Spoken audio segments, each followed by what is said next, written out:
Amém. Nós estamos dando hoje continuidade, né, ao Seminário Teológico de Base. Vamos iniciar hoje o estudo de número 18, que vai tratar sobre o pecado, os conceitos bíblicos de pecado, né? O que significa exatamente, né, pecado? É um termo que a gente usa muito, a gente, na verdade, acaba sendo muito confrontado, né, pelos nossos pecados, quais são os pecados que nós devemos largar ou abandonar. Na verdade, devemos abandonar todos, né? Mas assim, quais são aqueles que são recorrentes, né? Como é que nós nos sentimos em relação a isso? Mas o que é pecado, né? O que a Bíblia define como pecado? O que significa pecado na Bíblia? Qual é a visão bíblica sobre esse tema tão importante? Então, a gente vai falar um pouquinho sobre isso nessa aula, o conceito bíblico de pecado. Na semana passada, pena para deixar registrado, né? Por conta do meu trabalho, eu não consegui dar aula. E aí, mas hoje nós vamos, em nome de Jesus, fazer a nossa aula. A ideia aqui é que a gente faça a aula do Seminário Teológico nesse ano, né? Nós vamos até o dia 19, ou seja, temos essa terça-feira e a próxima terça-feira, dia 19, e aí só retornaremos depois no dia 16. Então, nós não teremos aula 26 de dezembro, 2 de janeiro, 9 de janeiro, e retornaremos no dia 16 de janeiro. A gente vai ter um período aí de aproximadamente um mês de férias, né? Da escola de discípulos aqui, para que todos possam descansar. E aí retornamos com força total em janeiro, em nome de Jesus. Então, hoje nós vamos falar sobre isso. Seja bem-vindo, seu Paz, o conceito bíblico de Boa noite, pecado e como pastor é que a gente Pai. entende esses muitos conceitos. Vou pedir para a Diaconisa Madiris para que ore por nós e nos abençoe nessa noite, em nome de Jesus. Buenas noches, a paz. Bendito Padre Santo Celestial, estamos aquí más una vez en esta aula reunidos. Pedimos a, oh Señor Jesús, que abençoe al pastor Lucio y que sea o Espíritu Santo guiando a él, que sea él y dando los pasos siguientes para que nosotros podamos entender y comprender todo lo que Él le quiere explicar para la gente y que aquellas personas que ainda no han podido conectarse, que todo impedimento el Espíritu Santo pueda tirar y que cada quien, cada persona que se conecte online después que la clase sea dada, que sea el Espíritu Santo falando en cada uno de nosotros. Nos encomendamos en tus manos, Señor, y que todo entretenimiento, todo lo que chile la atención a la aula, en el nombre poderoso de Cristo Jesús, es jugado fuera. En Cristo Amém. Jesús nos colocamos. Te lo pedimos, Señor. Amén. Amém. Então, hoje nós estamos, em nome de Jesus, começando, né? Estudo número 18. Deixa eu compartilhar a tela com vocês. Eu não sei se a Amy e o Gabriel estão juntos. Se o Gabriel estiver aí, boa noite, Gabriel, paz. Deixa eu compartilhar a tela aqui com vocês. Vocês conseguem ver a tela? Sim, pastor. Amém? Sim. Amém. Então, a gente está vendo o estudo de número 18, o conceito bíblico de pecado. E aí nós vamos ver algumas questões, né? A Bíblia acaba utilizando, né, muitas palavras, né, para que são traduzidas, né, ou definidas no Novo Testamento como pecado, né, como aquilo que nós definimos como pecado, ou traduzido para o português como pecado. E aí, as mais famosas delas, né, ratá, que significa errar o alvo, hamatia, também temos iniquidade com a on, né, que é a culpa. Tem vários textos que trazem justamente esse conceito, né, daquilo que é pecado, né? Qual é o conceito real bíblico de pecado, né? Muitas das vezes nós temos falado nas últimas aulas sobre essa percepção de que nós temos que o pecado é o ato em si, é a consequência, né?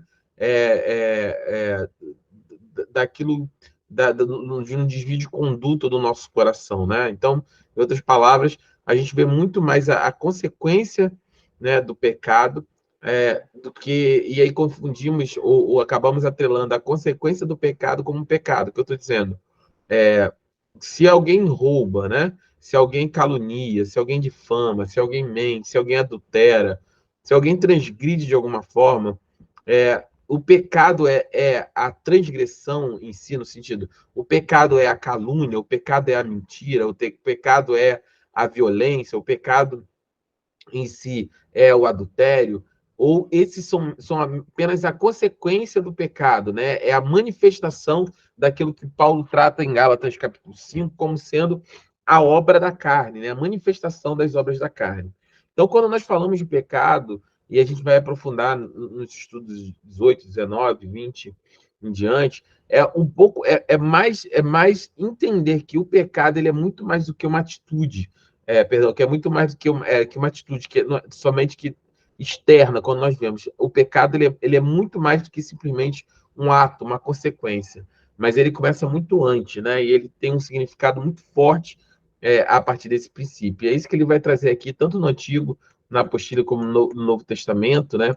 A ponderação a respeito dessas diversas formas dessa estrutura de pecado, daquilo que a Bíblia assume como pecado. Então, mas vamos olhar os conceitos. Eu separei um vídeo, como sempre, né? A Bíblia Project é sempre muito ilustrativa, né, nesse aspecto, e ajuda muito a gente a entender aquilo que para a gente às vezes não é tão claro do ponto de vista daquilo que a Bíblia nos ensina. Deixa eu colocar aqui, pronto. Acredito que vocês estão vendo a minha tela também agora, né? Estou compartilhando a tela. Só confirmem para mim se vocês estão ouvindo o som. Sim, sim. Sim?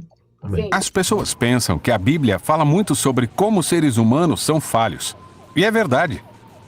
Também é verdade que o vocabulário da Bíblia soa estranho para nós hoje, com palavras como pecado, iniquidade e transgressão. Por isso, a perspectiva da Bíblia sobre a condição humana é ignorada ou tratada como antiga e atrasada. O que é triste, porque através dessas palavras, os autores bíblicos oferecem um diagnóstico profundo da natureza humana. Iniquidade descreve um comportamento desonesto, enquanto transgressão se refere à quebra de confiança. E pecado? Essa é a mais comum dessas palavras negativas na Bíblia. Então, vamos focar nela por alguns minutos. Pecado traduz a palavra hebraica hatá e a palavra grega hamartia. O significado básico de pecado não é religioso. Hatá simplesmente significa falhar ou errar o alvo. Como quando a tribo israelita de Benjamim treinou um pequeno exército de especialistas em tiro com estilingue, e eles podiam lançar uma pedra em um fio de cabelo e não hatá, ou seja, não errar. Ou no provérbio bíblico que adverte contra tomar decisões precipitadas, porque é provável que você hatá o seu caminho, ou seja, erre o seu destino. Então, na Bíblia, o pecado é uma falha em cumprir um objetivo. Mas qual objetivo? Bem, na primeira página da Bíblia, aprendemos que cada ser humano é uma imagem de Deus, um ser sagrado que representa o Criador e é digno de respeito. Nessa maneira de ver o mundo, o pecado é uma falha em amar a Deus e o próximo, deixando de tratá-los com a devida honra. Achamos essa ideia no famoso Código de Conduta dos Israelitas, os 10 Mandamentos. A metade deles identifica maneiras de falhar no amor a Deus, e a outra metade de falhar em amar as pessoas. E o fato de estarem listadas em conjunto mostra que a falha em honrar a Deus está conectada com a falha em honrar o próximo. É por isso que na Bíblia pecar contra o próximo é pecar contra Deus. Como quando José nega se deitar com a esposa de Potifar, ele diz: como poderia pecar contra Deus?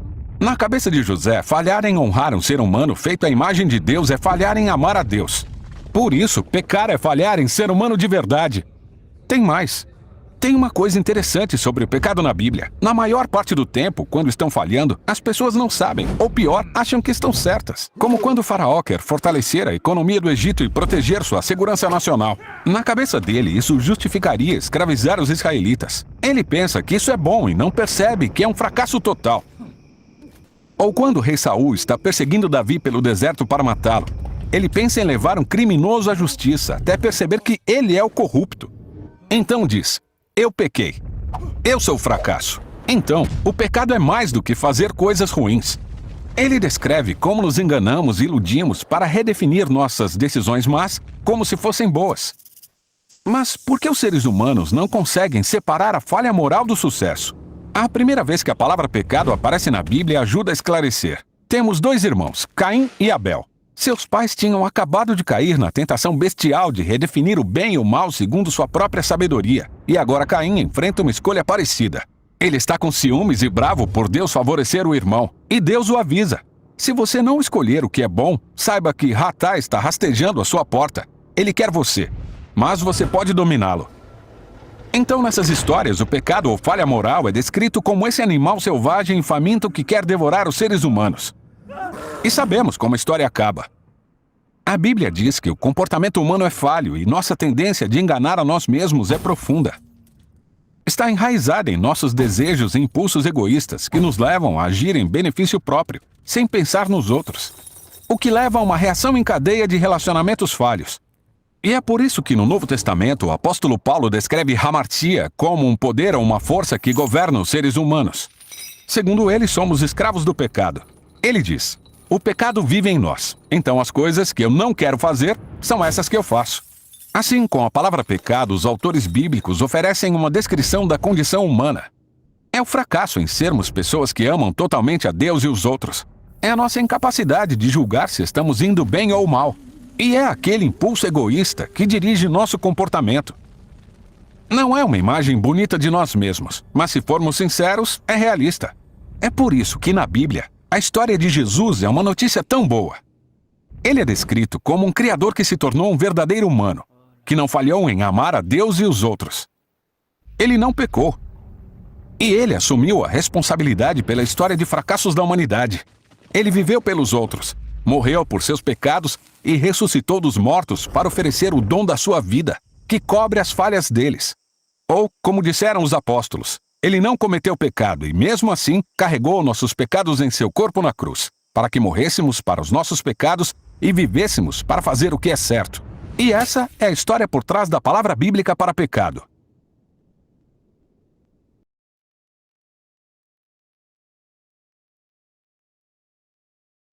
Amém?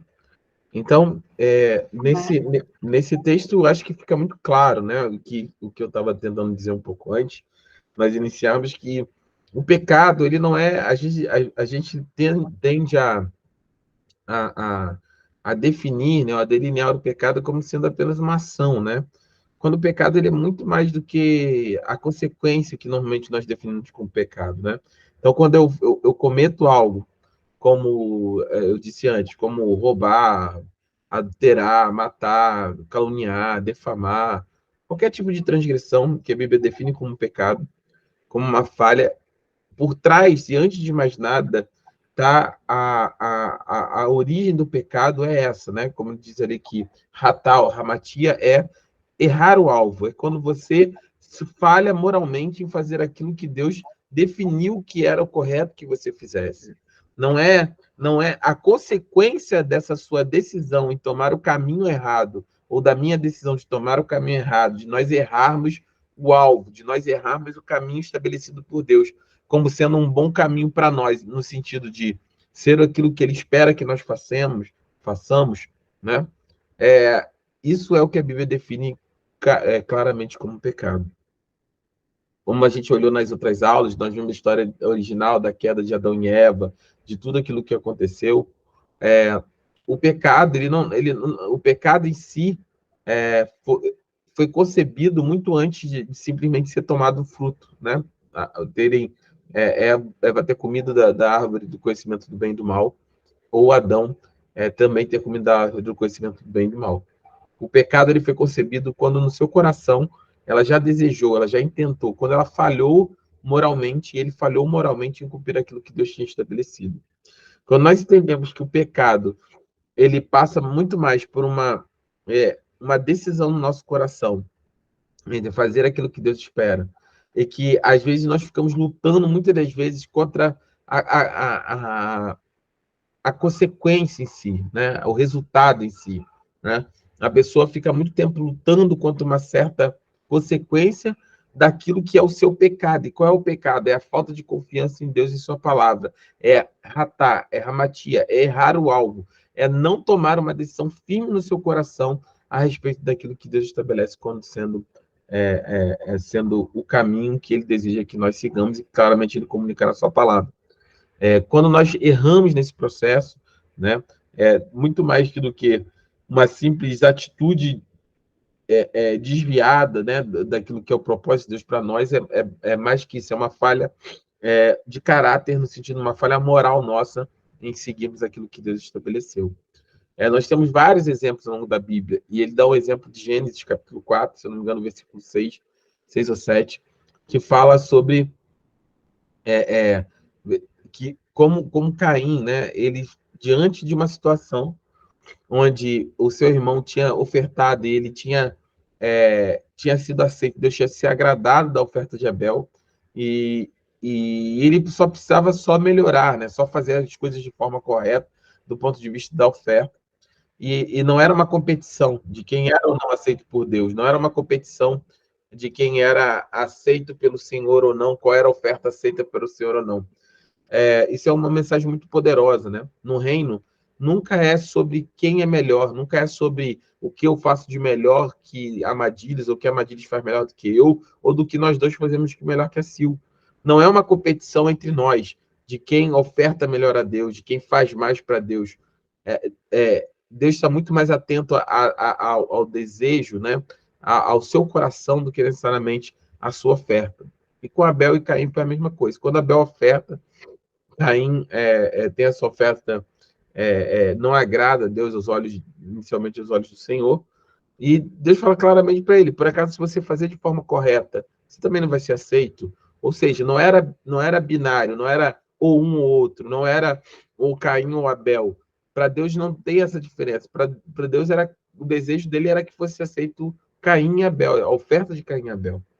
Mas quando Caim se depara com aquela situação, ele se deixa ser tomado, e é muito profundo como Deus coloca de maneira clara, né, que o pecado, né, que hamatia, que ratá, né, no caso ali no original, está à porta, ratá está à porta, como um animal furioso, querendo devorar. É como se o pecado ele se materializasse como um ente, né, como a necessidade de nós tentarmos definir com as nossas próprias forças o bem e o mal.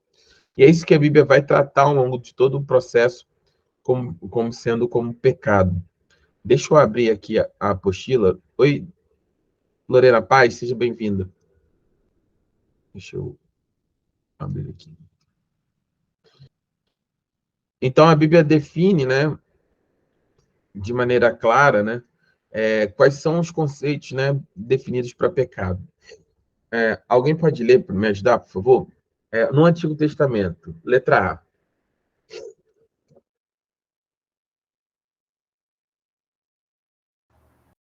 Eu não consigo ler, que é muito pequenininho. Acho que eu vou aumentar aqui, mas deixa eu ver se melhora para você, então.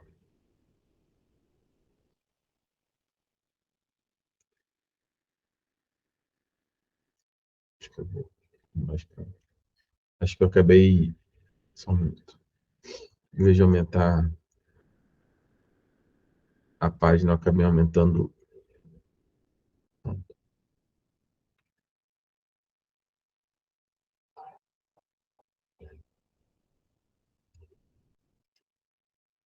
Pronto. Melhorou?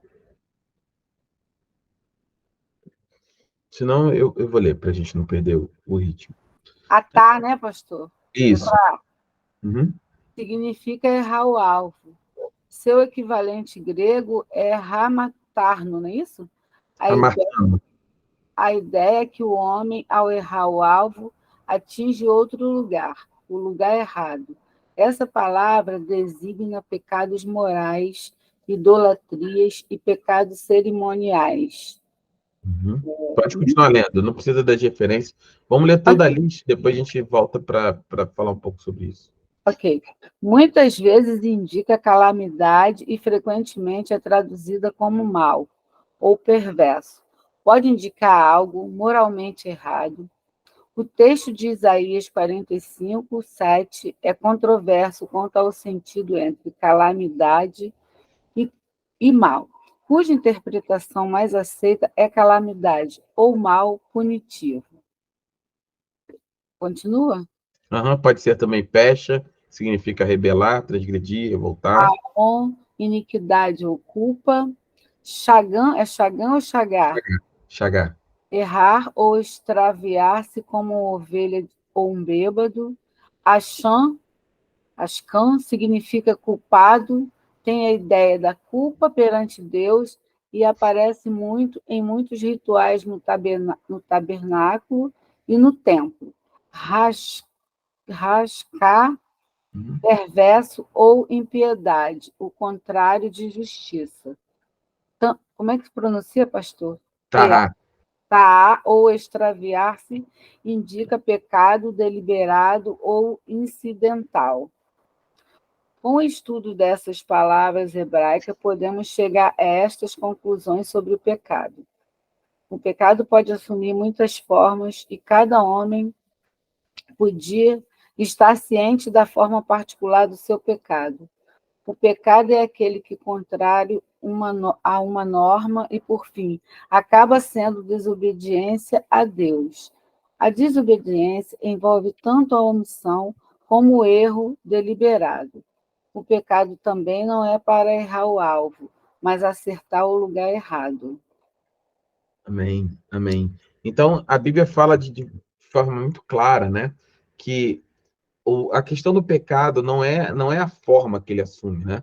A questão do pecado não é o que é feito, né? Mas é o porquê é feito, né? Não é sobre nós termos uma visão no sentido de que eu pequei porque eu fiz isso. Não, você não pecou porque você fez isso. Você fez isso porque você já pecou, porque no seu coração você já pecou. E esse pecado vem justamente do princípio de que você transgrediu, você falhou de forma direta, né, e moral em cumprir aquilo que Deus tinha estabelecido ou estabeleceu na sua palavra. Então, todo o sentido de palavra no Antigo Testamento, nós vamos ver no Novo também, sempre está voltado para isso, sobre perversão, transgressão, rebeldia, revolta, iniquidade, errar, extraviar, ser culpado, perverso, ímpio, né? Então, sempre que nós vamos falar sobre pecado, em termos bíblicos, nós somos sempre atrelados a esse tipo de comportamento. Ou seja, é mais ou menos o que nós temos falado, né, ao longo desse último ano, aí, pelo menos, aqui na Escola de Discípulo e nos cultos também. Quando nós falamos em pecado, o que acontece é que entre é o que eu sempre falo, entre esse manifestação desse desejo e a materialização do desejo, né, entre o pecado em si, a inclinação ao pecado e o pecado tomar forma, existe um espaço de tempo, um momento onde você pode ter uma escolha. Eva desejou comer do fruto.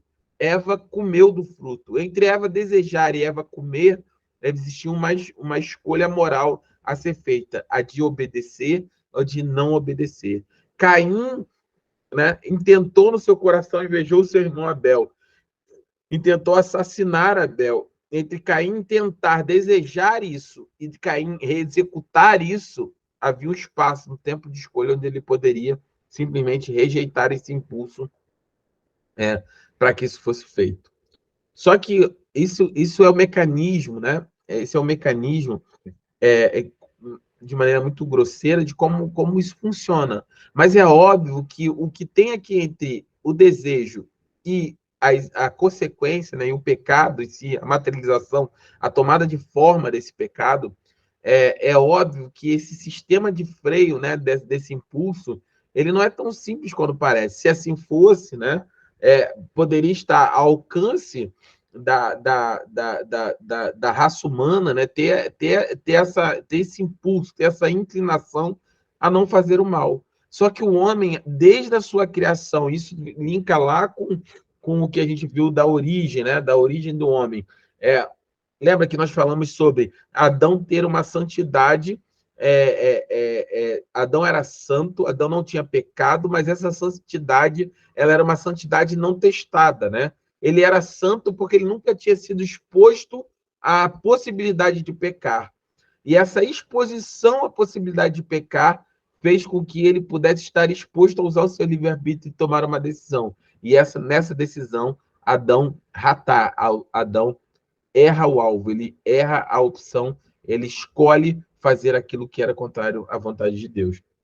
Então, entre o desejo, a manifestação do desejo, né, da vontade, do impulso, e a execução disso existe um espaço de tempo. Mas o homem, ao longo de toda a sua história, sistematicamente, um após o outro, não importasse o que Deus fizesse, sistematicamente o homem sempre se inclinou a tomar a decisão errada, a falhar do ponto de vista moral diante do Senhor. Então, o que eu tenho falado ao longo do tempo é, muitas das vezes nós queremos guerrear contra um pecado específico, contra algo, contra a forma que esse pecado assumiu. Mas o pecado, na sua origem, na sua essência, ele parte de um único princípio. Ele parte do princípio de que o nosso coração, ele é, por natureza, rebelde e desobediente a Deus. Todo o restante, e aí para cada um vai se manifestar de uma forma diferente. A minha rebeldia, a minha transgressão, a minha iniquidade, ela vai se manifestar como? Para uns, através de violência, para outros, através de maledicência, para outros, através de pecados sexuais, para outros, através de desvios morais, para outros, através de defraudação do seu próximo. A manifestação ela vai ser diferente para cada pessoa, mas a essência, o princípio de todas as coisas, né? O princípio de todas as coisas está numa ideia bem simples, que é da desobediência, da decisão no nosso coração de desobedecer ao Senhor. Assim, né? Nós temos um sistema. Por que isso é tão importante para nós como igreja? Muitas pessoas entram num processo de compensação disso. Como elas têm no seu coração. Para mim, qual é a melhor definição de pecado? Pecado é a nossa atitude, uma atitude de rebelião ativa. Eu já falei sobre isso, né? Você claramente é rebelde contra Deus. Não gosto de Deus, não quero saber, não ligo para Ele, não ligo para a sua palavra, nem acredito nele. Você é rebelde frontalmente, né? Você é uma rebeldia ativa, uma rebelião ativa contra Deus. Ou uma indiferença passiva. Você até sabe, você até acredita, mas simplesmente escolhe no seu coração ser passivo, ignorar aquilo que Deus tinha estabelecido, ou, obviamente, também, de maneira premeditada, também se decide no seu coração e contrário a Deus. Então, a essência nesse processo é sempre estar ligado à nossa obediência, que é fé, confiança em Deus e sua palavra. O que é a falta de fé? A falta de confiança em Deus e sua palavra. Quando nós decidimos não confiar em Deus e na sua palavra, fatalmente nós cometemos ratar, nós erramos o caminho, erramos o alvo. Por isso que é tão importante quando Jesus declara no Novo Testamento, que ele fala, eu sou o caminho, a verdade e a vida. Quando ele fala, eu sou o caminho, o que ele está dizendo para aquelas pessoas é que, ao longo daquele tempo, aquelas pessoas ouviram a sua vida inteira, seus antepassados, que eles não podiam ratar, eles não podiam errar o alvo. Provérbios, se eu não me engano, 19 fala sobre isso. 16, se não me engano, 19, fala sobre isso. Sobre essa questão de você errar o caminho, né? Para você não errar o caminho, para você não errar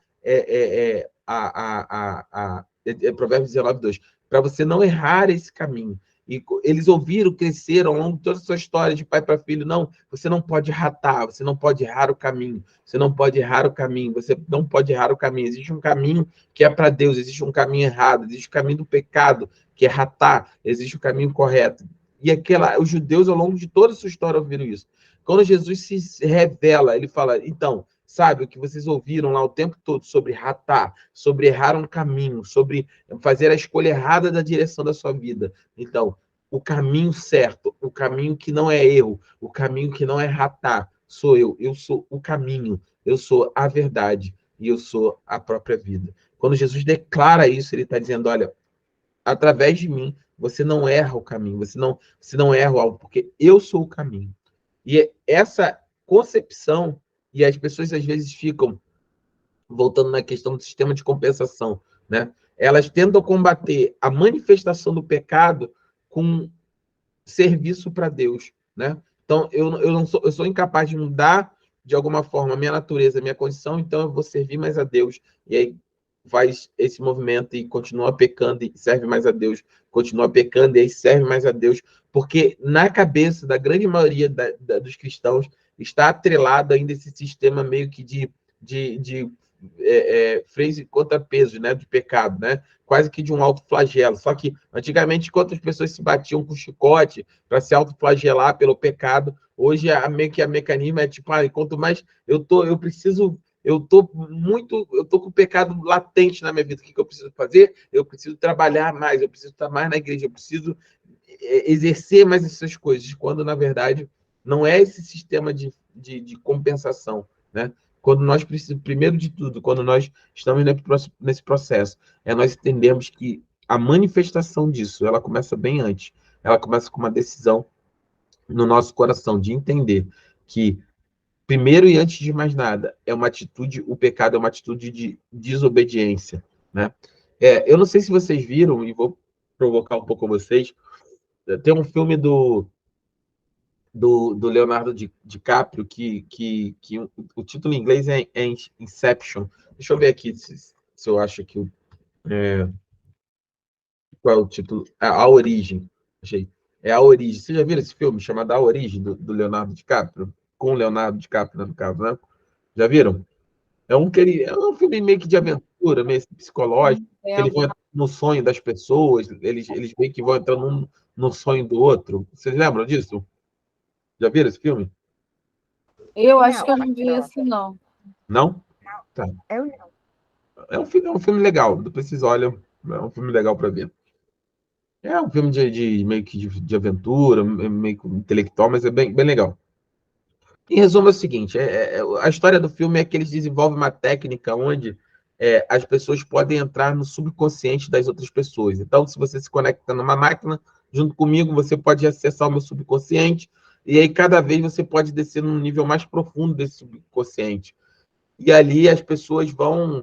E aí o filme desenvolve que as pessoas criam, tipo, sabe, um terrorismo psíquico, né? Que se você entrar no subconsciente, matar a pessoa no subconsciente, ou a pessoa morrer, ela morre na vida real. Enfim, é uma história meio que de ficção. Mas o resumo da história é que o filme todo vai girando em torno de um único momento específico, que é o suicídio, né? O suicídio da esposa dele. Ele pede a esposa dele, a esposa se suicida, pula de uma janela, se não me engano, de um quarto de hotel. E aí o filme vai se desenrolando, né? E aí, o que acontece? Vai desdobrar, eu vou estragar o filme, mas eu preciso que vocês entendam isso. Eles vão vivendo, cada dia, eles vão construindo dentro de um subconsciente, eles passam muito tempo ali construindo um monte de coisa, uma vida e tal, de maneira que ela não quer voltar à realidade. Ela não quer voltar à realidade para a vida real. E aí ele precisa tirar ela desse processo. E aí a cena é mais ou menos o seguinte: ela constrói uma casa, e dentro dessa casa tem um cofre, e dentro desse cofre é como se fosse o mais íntimo dela, o mais secreto dela possível. Ele vai lá e implanta uma ideia, que é um formato de um peãozinho, tipo um peão de girar, assim, né? Um peãozinho de jogo. E ele bota uma ideia que é a seguinte ideia: isso não é real. Nada é real. E aí, quando ele planta essa ideia, né, ele quebra a confiança dela, que vai no mais profundo dela e planta essa ideia, obviamente ela desperta e não quer ficar ali, vem voltando para a vida real, só que aquela ideia permanece e vai tomando um vulto de tal forma que na própria vida real ela acha que a vida não é real, que ela acha que ainda está vivendo dentro desse subconsciente, desse sonho, e ela acaba, enfim, tirando a própria vida. Mas o que eu estou dizendo de uma maneira aqui para ilustrar e trazer é que o pecado ele funciona mais ou menos como dessa forma. Ele é algo que começa muito dentro do nosso íntimo. Ele é latente dentro do nosso coração. Ele é uma pequena ideia. Ele é uma pequena verdade, entre aspas. Né? Ele é um pequeno conceito, uma pequena atitude que é implantada, que já está implantada no nosso coração, que é a desobediência. O ser humano, por si só, ele é desobediente a Deus. Ele é incapaz de obedecer a Deus. E por isso que Jesus ele vem justamente para assumir o nosso lugar. E ele não teve falha, ele não erra o alvo, ele não comete desobediência. O caso mais claro disso, eu vou ler aqui para vocês, é o texto que está... Deixa eu pegar aqui. Em 1 Samuel, que é um texto muito legal, que é sobre Saul. Eu vou ler tudo.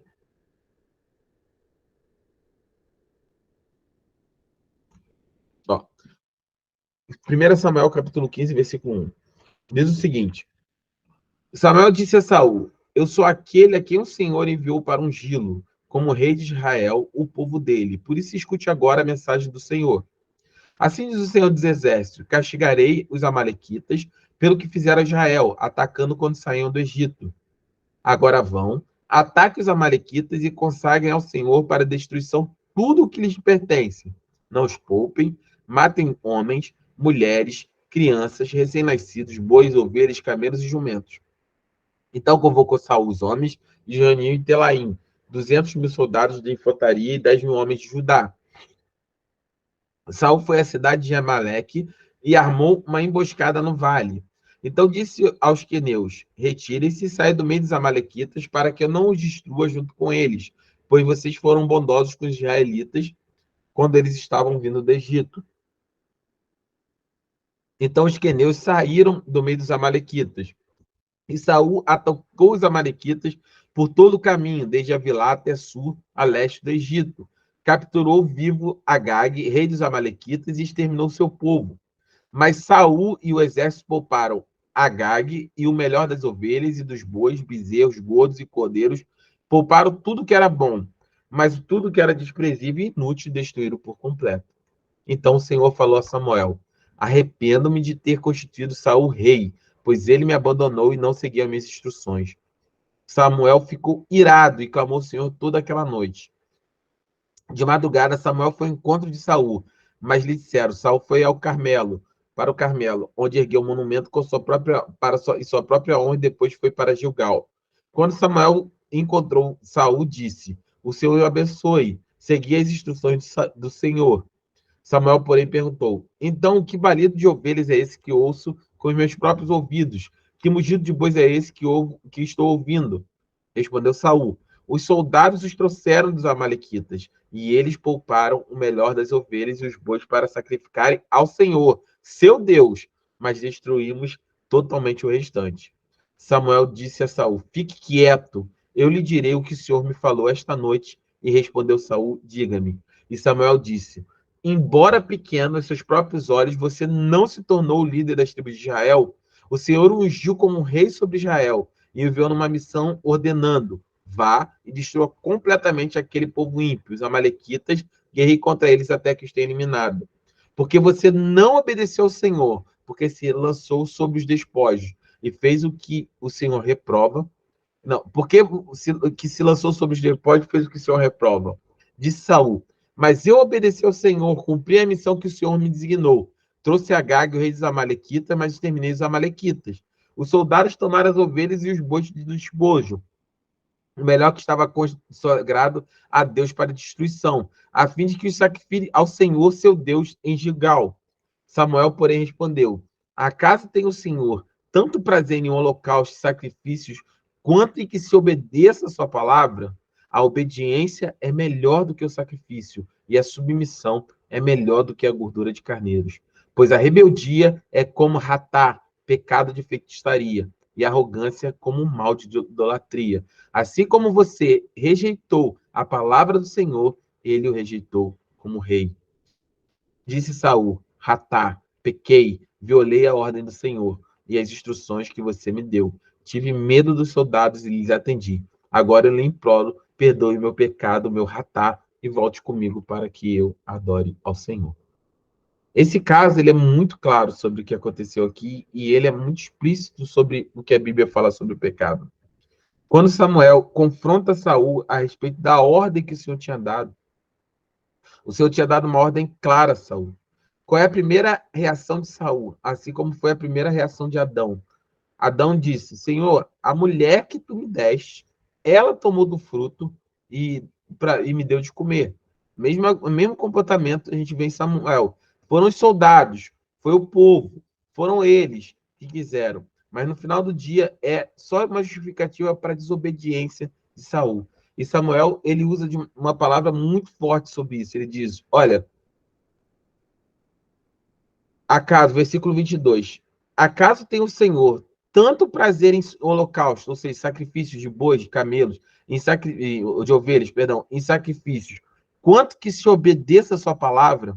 A obediência é melhor do que o sacrifício, e a submissão é melhor do que a gordura de carneiros.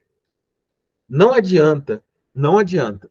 Ah, pastor, você vai dizer agora que não é para me jejuar, que não é para me orar, não é isso que eu estou dizendo. Tem gente que vai viver uma vida inteira jejuando, orando, sacrificando ao Senhor, sem, contudo, ter no seu coração a clareza de que Deus prefere muito mais a obediência do que o sacrifício. Deus prefere muito mais a obediência do que o holocausto. O nosso coração, Deus só aceita um holocausto, um sacrifício verdadeiro, quando vem de nós, quando a esse sacrifício está, antes de mais nada, atrelado à obediência. É melhor obedecer do que sacrificar. O sistema que nós temos hoje, dentro do país, no Brasil de maneira geral, de uma cultura gospel, evangélica, sempre o sacrifício vem primeiro. Sempre sacrificar, oferta mais, dá mais dinheiro, faz mais jejum, sobe a monte, fica lá em cima 3 meses, sobe toda semana. Não estou falando, mais uma vez, vou deixar claro, contra nada disso. Tenho o desejo de ir ao monte, ore no monte.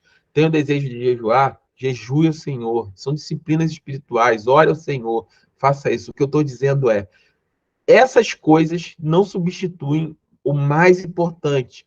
Obedeça, conheça. Para nós obedecermos, nós precisamos conhecer claramente a ordem que o Senhor nos dá. Conhecer a sua palavra, conhecer o que é andar com o coração íntegro e reto diante do Senhor. O que a Bíblia define como pecado não é o que eu acho, não é o que você acha. Deus foi muito claro, nós já estudamos aqui na Escola de Discípulo durante muito tempo sobre isso. Deus é muito claro, Deus, ele deu uma revelação geral, mas também deu uma revelação específica, a sua palavra. Ele definiu as bases desse relacionamento. Ele definiu como nós devemos nos relacionar com ele. Não somos nós que escolhemos. Não cabe a nós barganhar isso. Não cabe a nós barganhar como Saul barganhou, de tentar... Não, mas essa ovelha que então aqui é para o Senhor, é melhor. Não, eu estou fazendo isso. Tem um pouco de desobediência, tem um pouco de pecado, mas mas eu ajudo na igreja, mas eu faço para... Não importa. Não importa. Não importa. Mais do que nunca, no Evangelho, os fins jamais vão justificar os meios. Deus é muito claro. É sempre melhor que nós obedeçamos do que sacrificamos. O sacrifício, ele é importante, ele é aceitável, ele é agradável ao Senhor, desde que nasça de um coração que obedeça ao Senhor em todo o tempo. Senão, o que acontece é que nós entramos num ciclo onde... Por que tanta gente, às vezes, se frustra na caminhada com Deus? Tem gente que fica 20 anos aí e fala assim, eu estou cansado, não aguento mais. Quanto tempo você está subindo a monte? Toda semana, 3 vezes por semana. E não ouço uma resposta, e não ouço isso. Será que o seu coração... Não estou dizendo que sim, nem que não, só estou fazendo um questionamento, um pensamento. E aí você, às vezes, vai ver a vida da pessoa, sobe 50 vezes no monte, ora o dia inteiro, mas não combate o pecado na tua própria igreja, não combate o pecado no seu próprio lar, não combate o pecado na sua própria vida. Como Jesus falou, vê um cisco no olho do irmão, mas não vê a trave que está no seu próprio olho. É incapaz de entender que para o Senhor a obediência é melhor do que o sacrifício. A nós, como igreja, não adianta nada. Nós podíamos subir aqui, a gente pode ter os cultos mais pentecostais do mundo, falarmos em línguas, e reteté, e poder, e glória a Deus por isso. Mas só isso não é aquilo que Deus espera de nós. Mais do que o sacrifício, Deus espera que nós obedeçamos a sua palavra. Não adianta sermos uma igreja de poder e não tratarmos bem as pessoas. E temos panela no nosso meio. Fazemos acepção das pessoas, fazemos acepção entre irmãos. Temos lideranças que fazem divisão no meio da igreja. que prefere um irmão ao invés de outro, que beneficia um irmão ao invés de outro. Por isso que nós devemos combater isso de maneira clara dentro da nossa igreja. Isso é um compromisso nosso como Ministério de Deuteronômio. Nós precisamos combater isso a todo custo no nosso meio. Não existe, eu falo de maneira muito transparente, não existe diferença entre nenhum de nós. Nós somos pastores, óbvio, tem autoridade, já falei sobre isso, a igreja tem pastor, a igreja tem pastores. Nós sabemos exercer o que nós foi confiado como autoridade, mas nós somos aqueles que fomos chamados para pastorear o rebanho que pertence ao Senhor. Não somos melhores, não somos diferentes, não somos ungidos de maneira que somos uma casta de sacerdotes. Não existe isso. Somos irmãos em Cristo. Somos irmãos em Cristo, fomos chamados para caminhar junto. O que adianta nós termos uma igreja que ora, que faz tudo isso e aceita no nosso meio divisões, rachas, maltratos? Porque fulano é ungido, porque se eu tirar ele daqui, eu preciso muito dele na ceia, eu preciso muito dele no louvor, eu preciso muito dela no trabalho da mídia, eu preciso... Não, meu irmão, é melhor obedecer. Sempre vai ser melhor obedecer. E as palavras de Jesus são muito claras sobre isso. Jesus foi muito objetivo sobre isso. Mas eu não sei, pastor, o que é obedecer a Deus? Jesus reduziu isso a 2 grandes mandamentos. Ama o Senhor, seu Deus, acima de todas as coisas. E ama o teu próximo, como a ti mesmo. Como eu vos amei. É isso. Se nós, no nosso coração, nos prestarmos a obedecer somente esses 2 mandamentos, se eles forem o centro do nosso coração, o centro da nossa vida, com Cristo Jesus no controle dela, no centro, no trono da nossa vida, nós já estaremos obedecendo. E aí, todo o processo fica mais fácil. Porque entre o desejo e o pecado existe um momento de escolha, que nós somos incapazes de tomar a decisão correta. Mas volto sempre naquele texto. Quando Paulo declara que nós estamos mortos, de maneira que não vivo mais eu, mas Cristo vive em mim, é sobre isso. É sobre como nós podemos ter essa percepção de que entre o desejo e o pecado, somente a vida de Cristo, somente Cristo no controle da nossa vida é capaz de nos desviar do caminho errado, de ratar o alvo e nos voltarmos para Deus. Nós precisamos ter isso claro no nosso coração. Esse é o nosso compromisso como igreja, é o nosso compromisso como cristão. Quando nós entendemos isso, que a obediência é o centro de todas as coisas, qual é a origem do pecado? A origem do pecado é a desobediência. É só isso. Quando nós somos desobedientes a Deus, em 2 mandamentos. Amar o Senhor, seu Deus, acima de todas as coisas. E amar ao seu próximo como a ti mesmo. Ou melhor, como Jesus definiu, um novo mandamento vos dou. Ame ao seu próximo como eu vos amei. Com o mesmo amor de Cristo. Com o mesmo coração para Cristo.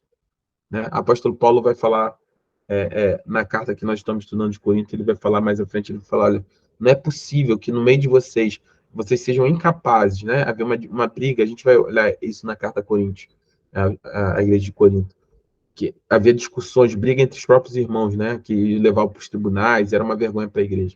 E ele fala muito claramente, será que no meio de vocês não existe ninguém que possa sofrer o dano? Não tem ninguém. Será que caminhando todo esse tempo com Yasmin, será que se houver um litígio entre nós dois, será que eu não posso sofrer esse dano? Poxa, Yasmin agiu assim, ou a Madilis agiu assim, ou a Silbene, ou a Lorena, ou a Tânia, a pastora Tatiana, ou o pastor Lúcio. Será que nós somos incapazes de sofrer esse dano? Não, tudo bem. Amo meu próximo, vamos em frente, somos igreja. Obedecer sempre vai ser melhor do que sacrificar. E esse é o conceito daquilo que a Bíblia diz sobre o pecado. Pecado, acima de tudo, é uma falha moral nossa, como seres humanos.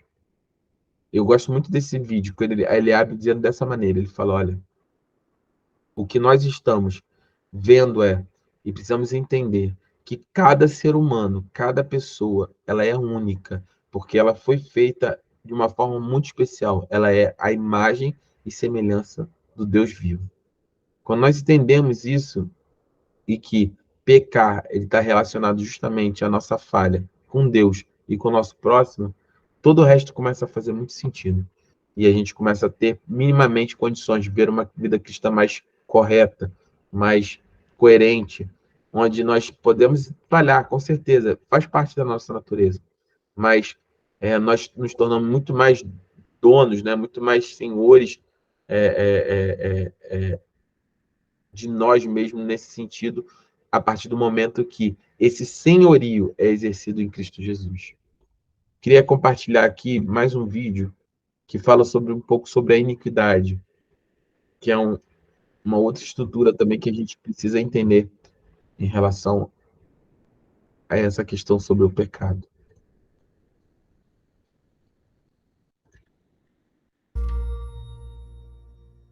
As pessoas pensam que a Bíblia fala muito sobre como seres humanos são falhos. E é verdade. Também é verdade que o vocabulário da Bíblia soa estranho para nós hoje, com palavras como pecado, iniquidade e transgressão. Por isso, a perspectiva da Bíblia sobre a condição humana é ignorada ou tratada como antiga e atrasada. O que é triste, porque através dessas palavras, os autores bíblicos oferecem um diagnóstico profundo da natureza humana. Pecado se refere a fracasso moral e transgressão descreve como quebramos a confiança dos outros. E iniquidade, ninguém nem usa mais essa palavra. Mas o que ela quer dizer? Na Bíblia, iniquidade é um dos jeitos de traduzir a palavra hebraica avon. Também é traduzida como maldade, culpa ou pecado. O que avon realmente significa? A palavra avon está ligada ao verbo hebraico avá, que significa encurvado ou distorcido. O poeta do Salmo 38 diz que suas costas estão avá, ou seja, encurvadas de dor. Ou no capítulo 3 de Lamentações, uma estrada que não é reta é avá, ou seja, sinuosa e torta. Essa imagem de distorção oferece aos poetas bíblicos uma poderosa metáfora para falar sobre comportamento, como Jeremias, que disse que Israel havia avá seu caminho ao violar sua aliança com Deus e se consagrar a ídolos. Ou no livro de Jó, em que uma pessoa que falha moralmente é alguém que avá o que é certo. Nesses casos, o que deveria ser equilibrado ou alinhado, como suas escolhas ou consciência, foi distorcido ou desvirtuado. Na Bíblia, Avon fala sobre comportamento desonesto, como nos 10 mandamentos: mentira, assassinato, adultério. No capítulo 59 de Isaías, Avon descreve corrupção entre os líderes de Israel, que ignoravam a injustiça contra os pobres. O profeta sabiamente adapta a metáfora dizendo: temos tanto avon, ou seja, desonestidade, que a retidão nem consegue entrar na nossa cidade.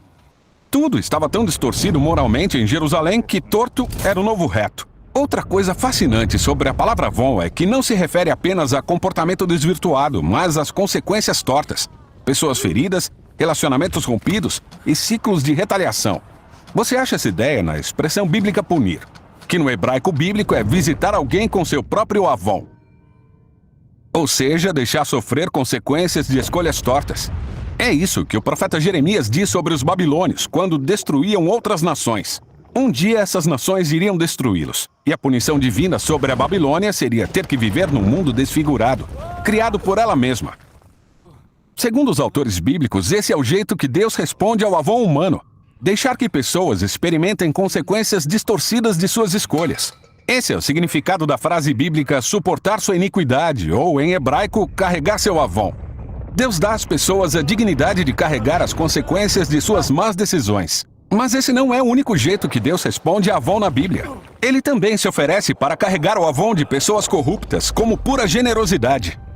Na verdade, carregar avon é a frase hebraica mais comum para o perdão de Deus. Como no Salmo 32, no qual o poeta diz: não escondi meu avon, mas o confessei, e tu carregaste o avon do meu pecado.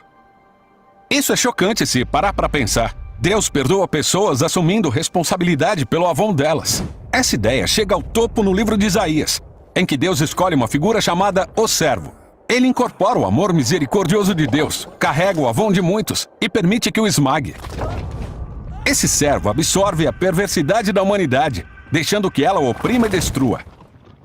Mas esse não é o fim da história. o servo vai sair vivo do outro lado da morte. E assim ele pode oferecer sua vida a outros. Quando você chega ao Novo Testamento, os apóstolos falam dessas ideias usando a palavra grega anomia, que tem significado parecido. O apóstolo Paulo identificou o servo como sendo Jesus. E ele disse: nosso grande Deus e Salvador, Jesus, o Messias, deu a sua vida por nós, para nos redimir de toda a nossa anomia, nosso comportamento distorcido e suas consequências. Então, toda a história bíblica é sobre o desejo de Deus de pegar pessoas desonestas e um mundo distorcido que nós criamos e consertar tudo. Em Jesus, Deus nos convida a nos tornarmos seres humanos completos, pessoas que podem andar em retidão com Deus e com os outros. Essa é a história por trás das palavras bíblicas para a iniquidade. Amém? Amém. Que Deus possa colocar esse desejo no nosso coração, né? De nós podermos entender que aquilo que Deus propõe é muito mais profundo do que um simples momento de um culto ou um momento agradável durante o louvor ou um lugar para ir aos domingos, né? Que Deus propôs desde o início é muito mais profundo. Deus propôs endireitar os nossos caminhos, né? Eu gosto desse vídeo quando ele fala que em Israel o profeta diz que havia tanto erro, havia tanta distorção, havia tanto avon que nem a retidão não conseguia entrar na cidade, né? Que era certo não conseguia entrar na cidade. E aí ele diz ali na frase do vídeo, ele diz assim, o errado era o novo certo. E aí eu sempre costumo falar nas pregações sobre isso. Não há nada novo. Não existe nada novo. Isso é a história da humanidade. Nós vivemos tempos muito difíceis. Muito difíceis. Nós vivemos tempos onde cada vez mais parece que o errado é o novo certo. E que você ser certo é errado. As coisas estão distorcidas, estão fora de lugar. Mas o mais profundo é que Deus tem o desejo no seu coração e começou um plano maravilhoso, onde Ele quer oferecer a mim e a você a capacidade de nós termos retidão nele, de sermos pessoas retas nele. Ele se propôs tomar no nosso lugar para carregar toda a nossa distorção e as consequências disso, né? A Bíblia vai falar em Romanos, por exemplo, de maneira muito clara. O apóstolo Paulo trata sobre isso. Deus deixa que os homens, eles tomem seus próprios caminhos e que eles sintam no seu próprio corpo, que eles sintam na sua própria carne as consequências do seu erro. Não é que Deus pune a humanidade. Às vezes a gente tem uma visão distorcida sobre as coisas que acontecem. Não é que Deus simplesmente pune a humanidade. É mais profundo do que isso. É que a humanidade, através das suas escolhas, e ele fala ali que Deus deixa que a própria humanidade carregue, tenha a dignidade de escolheu, carrega as consequências da sua escolha. E aí que a gente vai ver lá, e aí começa a fazer sentido quando você entende todo esse processo daquilo que Paulo fala em Gálatas, né? Que fala que de Deus não se zomba. De Deus não se zomba. O que o homem semear, isso ele vai carregar. Ele não tem como fugir, né, desse preceito. O que vai ter ali Deus vai garantir que nós tenhamos a dignidade de carregarmos as nossas próprias escolhas. E, a partir daí, é toda a distorção do mundo caótico que nós vivemos. Não é que Deus pune, não é que Deus está simplesmente colocando a mão e pesando para destruir. Pelo contrário, a humanidade não precisa de ajuda para isso. Deus só garante que nós tenhamos, pelo menos, a dignidade de carregar nossas próprias escolhas. Mas, ainda assim, ele oferece uma alternativa. E aí, Isaías fala sobre isso e Paulo identifica, né, a figura do servo de Isaías, que levou sobre si as nossas dores, né, e nós fomos curados pelas suas pisaduras. Enfim, todo o texto de Isaías identifica claramente, obviamente, como sendo Jesus. Jesus vem para tomar as consequências do nosso pecado, das nossas escolhas, da nossa capacidade de errar o alvo e da nossa distorção moral. E ele toma o nosso lugar e nos oferece. Temos a possibilidade de viver uma vida reta e justa diante dele. Que Jesus abençoe sua noite, que Jesus abençoe seu coração, que você tenha esse entendimento, reflita sobre isso, é algo muito profundo. Isso muda a nossa perspectiva da nossa vida cristã. Isso muda a nossa perspectiva de quem nós somos, de como nós nos relacionamos com Deus e principalmente daquilo que Ele fez por nós na cruz. Foi muito mais profundo do que um lugar para a gente ir aos domingos, do que louvores agradáveis, do que sensações especiais. Jesus, ele construiu algo novo, um novo caminho, para que a gente nunca mais erre, nunca mais ratar o alvo, em nome de Jesus. Amém? Jesus abençoe a sua vida. Nós vamos orar para encerrar a aula, e eu vou pedir para... Acho que o Jorge está com a pastora Tânia.